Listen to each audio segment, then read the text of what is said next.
ಆಕೆ ಮಾಡ್ಕೊಂಡಿರೋ ತಯಾರಿ ಅಂದರೆ ಇಲ್ಲಿವರೆಗೂ ಏನೇನೋ ಅನುಪಮ್ ಕೇರ್ ಸ್ಕೂಲಲ್ಲಿ ಮತ್ತು ನೀನಾಸಮ್ಮ ಇದರಲ್ಲಿ ಕಲ್ತಿರುವಂಥದ್ದು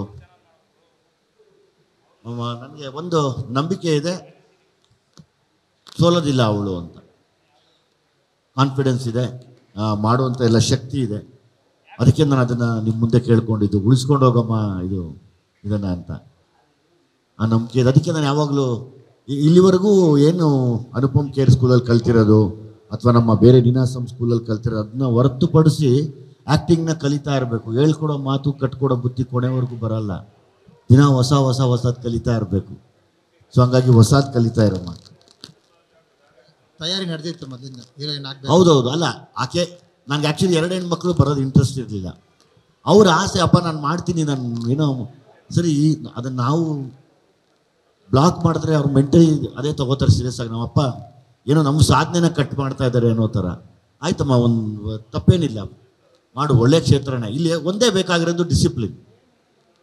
ಯಾವಾಗ ಈ ಕ್ಷೇತ್ರದಲ್ಲಿ ಡಿಸಿಪ್ಲಿನ್ ಇದ್ದು ಅವಮಾನನ ಸಹಿಸಕ್ಕೆ ರೆಡಿ ಇರ್ತೀವೋ ನಾವು ತುಂಬ ವರ್ಷ ಇರ್ಬೋದು ಇಲ್ಲಿ. ಇಲ್ಲಾಂದರೆ ಕಷ್ಟ ಆಗುತ್ತೆ ಇಲ್ಲಿ. ಯಾಕಂದರೆ ಸಿನಿಮಾ ಅನ್ನೋದೇ, ಸಿನಿಮಾ ನಟರು ಅನ್ನೋದೇ, ಸಿನಿಮಾದವರು ಅನ್ನೋದೇ ಆರೋಪಗಳ ಸುರಿಮಳೆ. ಯಾವಾಗಲೂ ಅದು ನಡೆದಿದೆಯೋ ಇಲ್ವೋ ನಾವು ಆರಾಮಾಗಿರ್ಬೇಕು. ಅದೇ ದೊಡ್ಡ ಶಕ್ತಿ ಬೇಕಾಗಿರೋದೆಲ್ಲ ನಟ ನಟಿಯರಿಗೆ ಇಲ್ಲಿ ಯಾವತ್ತು. ಯಾಕಂದರೆ ನಂತರ ಎಷ್ಟೋ ಜನ ಸುಮಾರು ಜನಕ್ಕೆ ಇದು ಕರೆಕ್ಟ್ ಆಗುತ್ತೆ ಮಾತು. ನೀವೊಬ್ಬ ನಿರ್ದೇಶಕರಾಗೋದ್ರಿಂದ ಮಗಳಿಗೆ ಏನಾದ್ರು ಪ್ಲ್ಯಾನ್ ನಿರ್ದೇಶನ ಮಾಡಬೇಕು ನೀವೇ ಅಂತ? ನಾನು ಸದ್ಯಕ್ಕೆ ಈಗ ಜಡೇಶ್ಗೆ ಸರೆಂಡರ್ ಆಗಿದ್ದೀನಿ.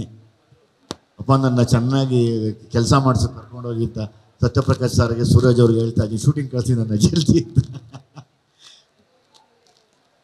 ನಾನು ಮೋನಿಕಳ ತಂದೆ ಆಗಿರ್ತೀನಿ, ರಿತನ್ಯಗೆ ತಂದೆ ಆಗಿರ್ತೀನಿ.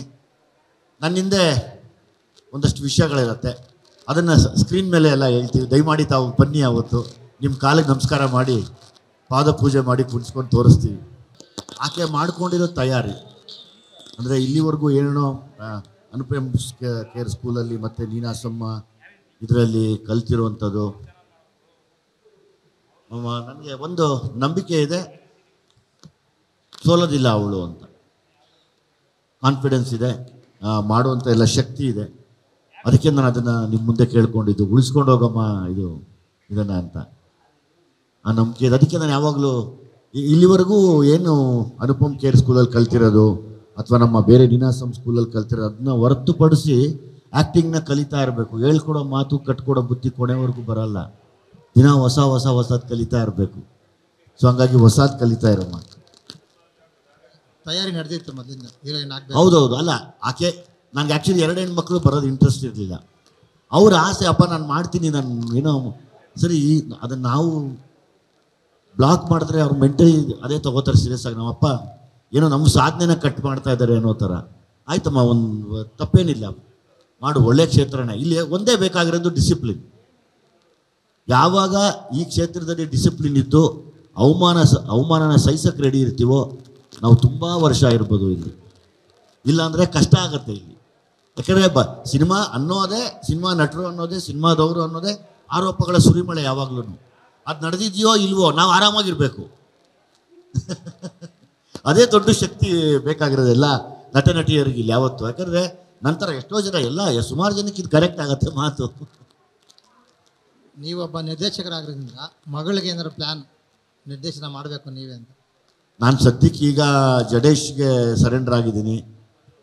ಅಪ್ಪ ನನ್ನ ಚೆನ್ನಾಗಿ ಕೆಲಸ ಮಾಡಿಸೋಕೆ ಕರ್ಕೊಂಡೋಗಿದ್ದ ಸತ್ಯಪ್ರಕಾಶ್ ಸರ್ಗೆ, ಸೂರಜ್ ಅವ್ರಿಗೆ ಹೇಳ್ತಾ ಇದ್ದೀನಿ, ಶೂಟಿಂಗ್ ಕಳಿಸಿ ನನ್ನ ಜಲ್ದಿ. ನಾನು ಮೋನಿಕಳ ತಂದೆ ಆಗಿರ್ತೀನಿ, ರಿತನ್ಯಗೆ ತಂದೆ ಆಗಿರ್ತೀನಿ.